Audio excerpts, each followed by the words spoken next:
एका महिलेवरील अत्याचाराच्या घटनेने आज पुन्हा फत्तेपूर परिसर हादरला आहे.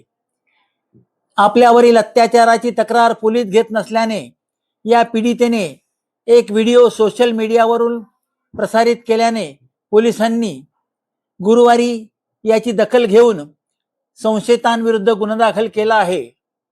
पीडितेच्या तक्रारीनुसार जामनेर तालुक्यातील सुका नाईक तांडा येथील 3 व गोंद्री तांडा येथील 1 व इतर 3 ते 4 अनोळखी संशयितांविरुद्ध गुन्हा दाखल झाला आहे.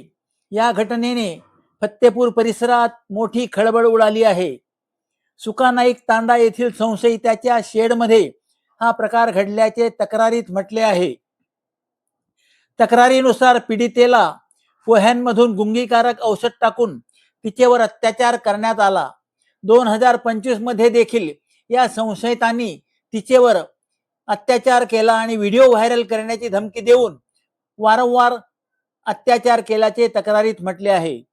पाचोरा विभागाचे उपविभागीय पोलीस अधिकारी बापू रोहम, फत्तेपूर पोलीस ठाण्याचे सहाय्यक पोलीस निरीक्षक अंकुश जाधव यांनी तपासाला सुरुवात केली आहे. या घटनेमुळे फत्तेपूरसह परिसरात पुन्हा एकदा खळबळ उडाली आहे.